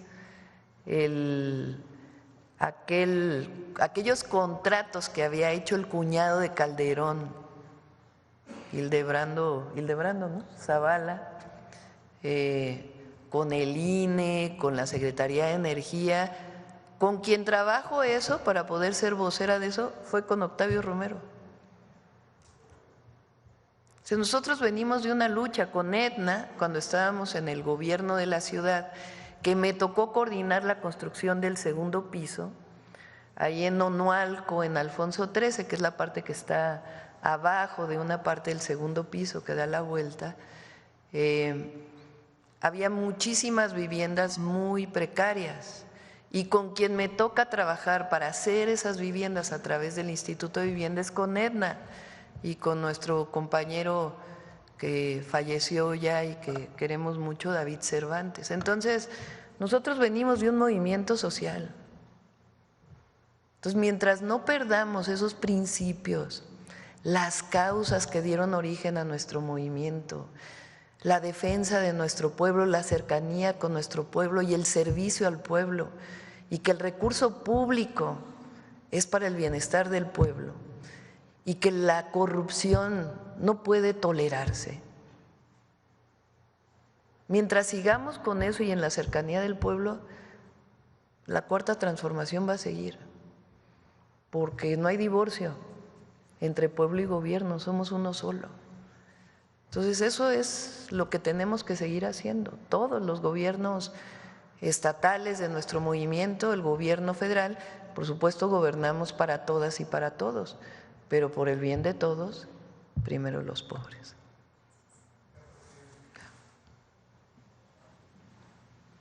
Muchas gracias. Presidente, ¿qué tal? Muchas gracias. Luis Fernando Salas de Astillora Informa. Sobre estos 4 aviones que recibió nuestro país, el presidente Gustavo Petro se negó a aceptar 2 aviones, al parecer porque sus connacionales habían recibido pues muy malos tratos indignantes y declaraciones a las que también se sumó el gobierno de Brasil. Preguntarle, en estos 4 aviones, ¿usted ha tenido conocimiento sobre si también hubo un maltrato hacia los migrantes, algo por el estilo? Por eso comenté que es un procedimiento que se tiene desde hace tiempo y además se fortaleció con el presidente López Obrador y nosotros seguimos con ese procedimiento. Llegaron aviones civiles al Aeropuerto Internacional Felipe Ángeles y ahí hay un procedimiento, un protocolo en donde a cada compatriota que llega se le pregunta si tuvo alguna violación a sus derechos humanos. En caso de que ellos digan que sí, Migración tiene un esquema en donde sea que presenta solamente una queja directamente a las organizaciones de Estados Unidos o de plano si hay una violación mayor se presenta una denuncia en los tribunales de Estados Unidos y se han ganado casos. Entonces, por eso el planteamiento que hago de que coordinación, diálogo, respeto a las y a los mexicanos y defensa de nuestra soberanía en el marco del respeto de 2 naciones. Y en caso de que se presente una circunstancia de este tipo, pues entonces se presentan las denuncias correspondientes. Muy gracias. En otro tema, el día de hoy el periódico The Wall Street Journal publica una nota en donde asegura que un alto funcionario de la administración de Donald Trump pues dice que el mandatario estadounidense, tras esto sucedido con Gustavo Petro, ha visto en los aranceles una forma muy buena de negociar y pues también un castigo ejemplar para los países que no se adhieran a sus intereses. Más allá de estas conversaciones que ha tenido el canciller con Marco Rubio en materia migratoria, no sé si ha tenido una comunicación eficaz en materia comercial, arancelaria, algo que nos pueda compartir al respecto sobre su equipo y el equipo estadounidense, Presidenta. En todos los temas vamos a tener conversaciones, en todos, y por eso me he referido a que nosotros revisamos los decretos que se firmaron y a partir de ahí pues las consecuencias o la coordinación que podamos establecer. Entonces, en todos los temas hay conversación. Evidentemente, en el tema comercial, pues tenemos un tratado hasta ahora, y es muy importante por eso los decretos. En el decreto que firma el presidente Trump, establece que inicia su consulta para la revisión del tratado que vamos a tener en el 2026 y ahí también hay un apartado que dice que la Secretaría de Comercio podría tomar medidas en casos de que no haya acuerdos con temas como el tráfico de drogas u otros temas. Y nosotros, ¿qué buscamos?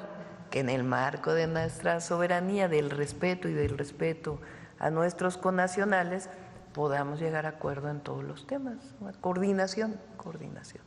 Gracias, Presidenta. Y solo por último, sobre el Instituto Nacional de Migración, preguntarle por qué no se ha dado este relevo entre Garduño y Sergio Salomón Céspedes, porque pues ha habido muchas críticas acerca de que este funcionario siga al frente de este instituto.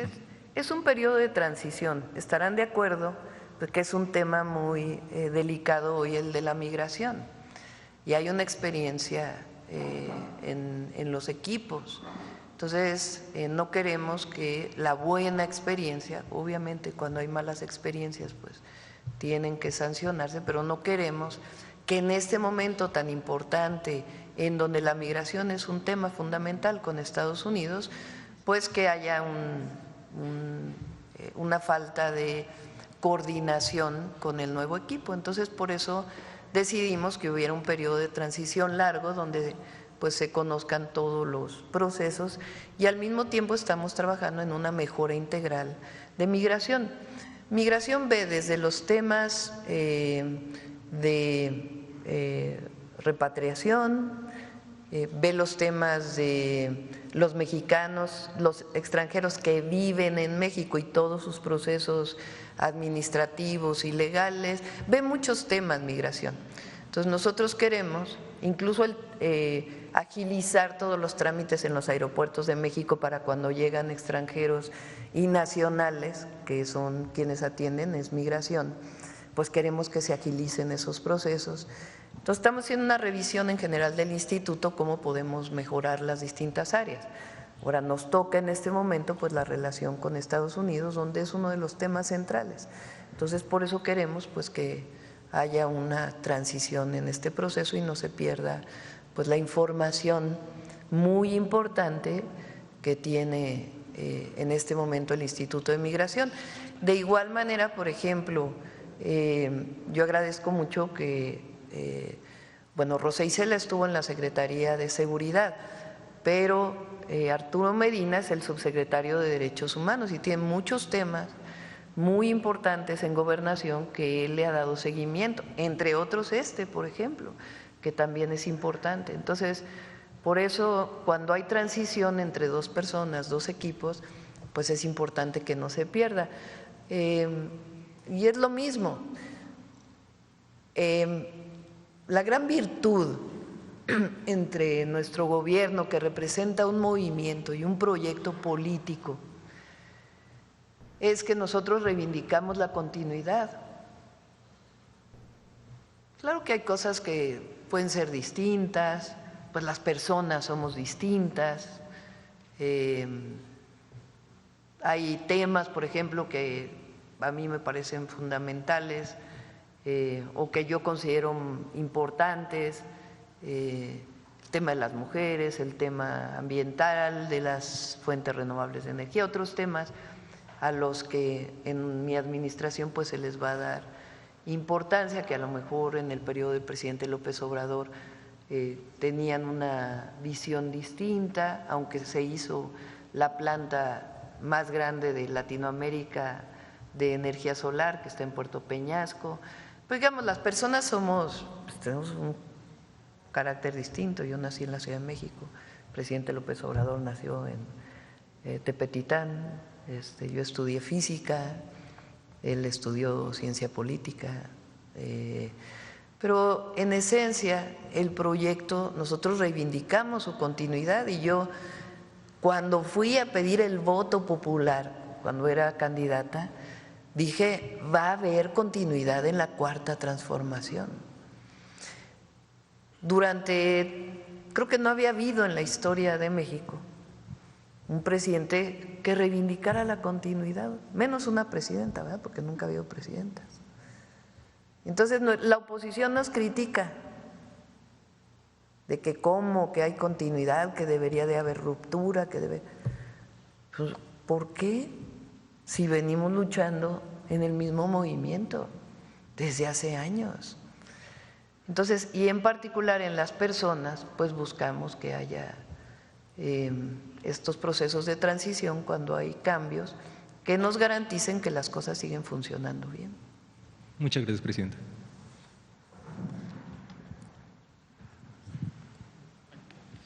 Ya nos vamos a ir porque ya son 9:20. Sí, buen día, Presidenta. Manuel Pedrero, Reporteros MX. Presidenta, en esta lucha contra el narcotráfico, pues también es muy importante vencer el tema de la narcocultura. Y esa guerra cultural pues se está disputando en estos momentos no solamente en México, sino también en el mundo.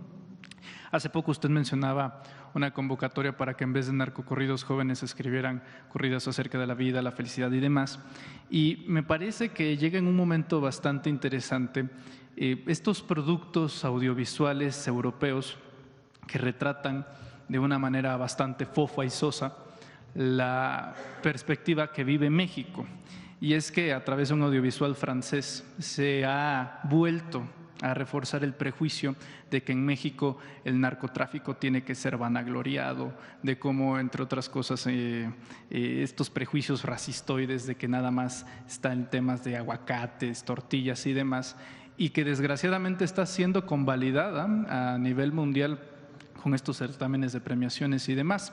La pregunta iría en dos sentidos. La primera, por la película. Así es, digo, para evitar publicidad, sí, que de verdad no merece ninguna. La pregunta sería en dos cuestiones. Una, su postura sobre cómo evitar que a nivel mundial pues se siga con esta cantaleta de que en México se vanagloria el narcotráfico y demás. Y en una segunda, para el titular de Profeco, Iván Escalante, porque justamente debido a este audiovisual, una cadena comercial de cine fue denunciada a través de millones de mexicanos por una falsa garantía de calidad de películas, a lo que ha llevado que en realidad es un modelo de estafa, a lo que en realidad es un sello de recomendación.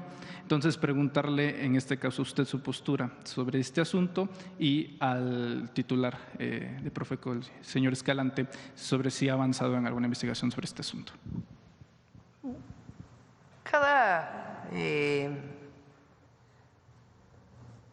Digamos, cuando hay una premiación de una película pues depende del comité que va a premiar, ¿no? Nosotros no creemos en la censura, creemos en la libertad de expresión, pero al mismo tiempo nos corresponde, y además está ocurriendo, el reconocimiento de México por su historia, su cultura, sus tradiciones. Miren, el turismo, lo dijo Josefina, nuestra secretaria de Turismo, 2024 tuvo, ¿qué? 8% más, ¿no?, de turismo. México, comparado con 2023. El aeropuerto de Tulum sobrepasó todas las expectativas. El AIFA está funcionando muy bien. El Tren Maya, aquí lo presentamos. Entonces, yo creo que se sabe, no llegaría este turismo si hubiera otra imagen de México. Entonces, a nosotros lo que nos corresponde es seguir promoviendo, sin aquellos gastos que se hacían, a México como lo que somos, una potencia cultural. Entonces, lo vamos a seguir haciendo y hay mucho orgullo en el pueblo de México hoy, mucho.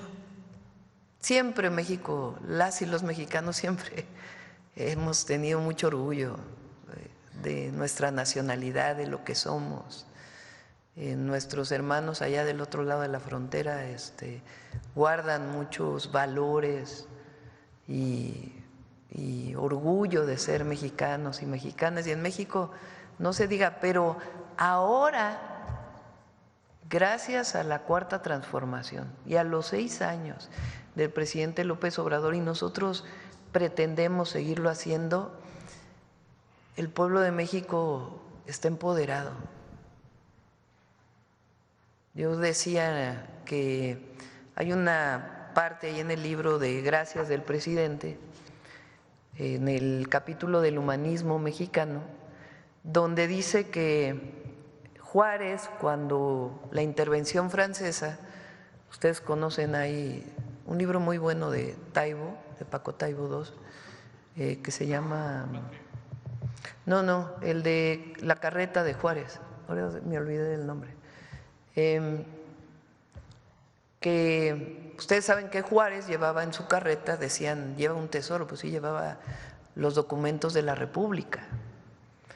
Y el presidente López Obrador en el capítulo, a ver si lo leemos aquí un día, dice, era más que eso, era la dignidad lo que iba en esa carreta.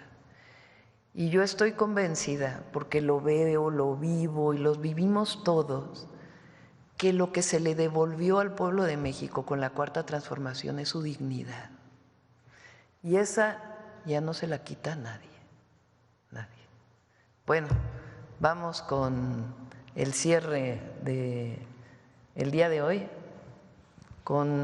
¿Qué decías del Infonavit? De Profeco. ¿Quieres contestar?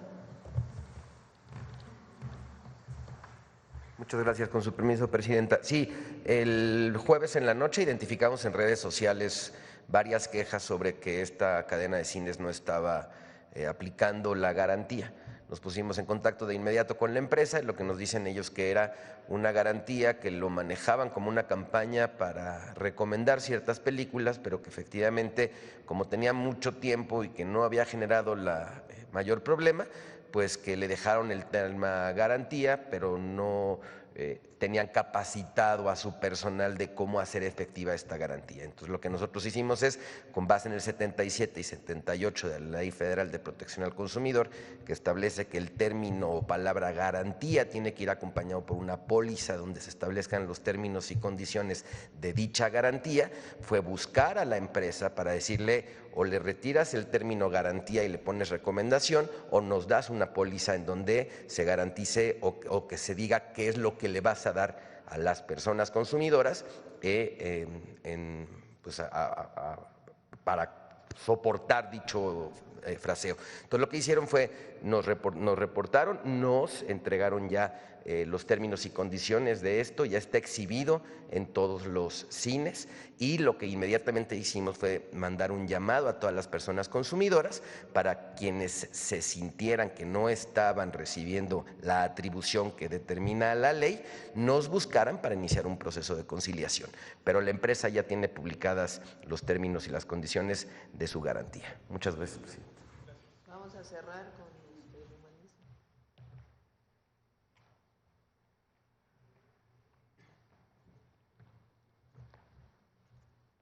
Con su permiso, señora presidenta.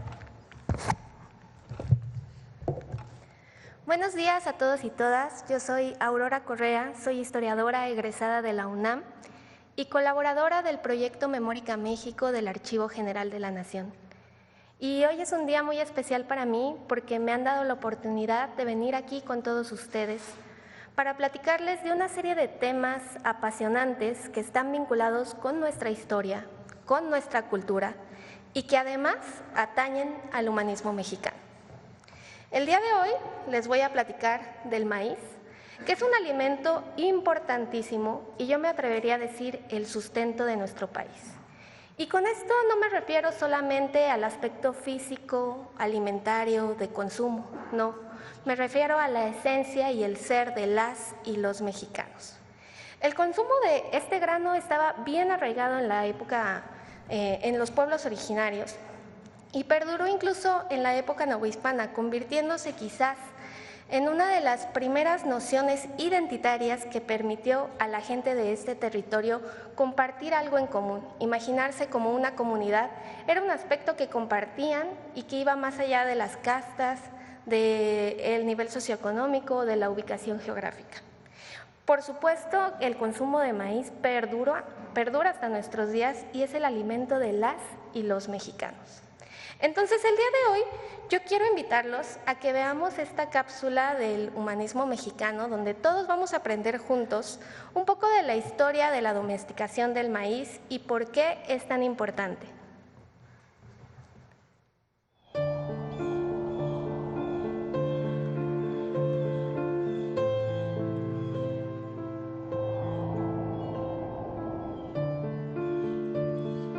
El área cultural mesoamericana, que comprende gran parte de México y Centroamérica, constituye la cuna en que se gesta uno de los pocos centros civilizatorios originales de la cultura universal. Condición que fue posible gracias a la domesticación del maíz, raíz y sustento de nuestros pueblos desde hace 7,000 años, y que forma parte de uno de los sistemas agroalimentarios más exitosos de la humanidad, la milpa. La milpa es un policultivo que se adaptó a toda clase de suelos, climas, niveles de precipitación pluvial, disponibilidad de cuerpos de agua y condiciones orográficas. Son 3 sus componentes principales: el maíz, el frijol y la calabaza, con los que se asocian los chiles, tomates, amarantos, quelites, verdolagas, nopales, agaves y otras especies vegetales y animales según la región, como el cacao, el camote, la yuca, el chayote, los hongos, los árboles frutales, el guajolote y diferentes clases de insectos. Siendo el dios primigenio de las culturas mesoamericanas, el maíz es resultado de la intervención humana a lo largo de milenios, para transitar del teocintle a nuestros maíces en su gran diversidad, la que debemos preservar como patrimonio genético de México y del mundo.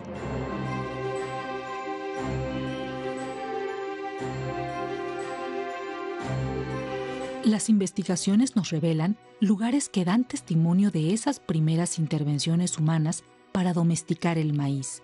Uno de ellos es la mítica cueva de Guilanaquitz en Oaxaca, en la que se han hallado huellas de esos maíces ancestrales y su secuencia evolutiva a través de restos antiguos de mazorcas primigenias.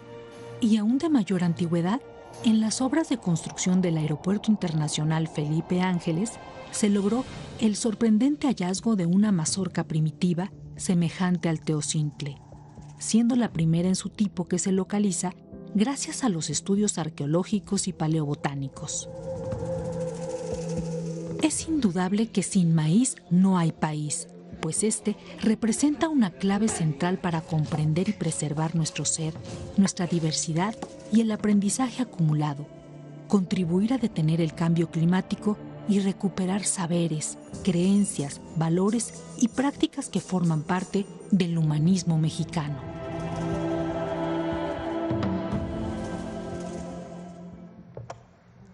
Bueno, pues como pudimos ver en el video, el maíz forma parte de nuestra vida desde tiempos ancestrales. Y es que aquí se domesticó, aquí se inventó la nixtamalización, que es este proceso inventado por los pobladores mesoamericanos, que permitió separar la cutícula, que es esa capita que recubre al grano, del grano, y de esta manera poder hacer una masa homogénea y sobre todo nutritiva, que alimentaría a las y los mexicanos hasta la fecha. Además, el maíz fue uno de los primeros elementos identitarios y como tal se mantiene. Por eso yo creo que es históricamente acertada la frase que se menciona en el video y con la que me gustaría cerrar mi participación el día de hoy, que es: sin maíz no hay país. Muchas gracias. Gracias a todos. Nos vemos mañana.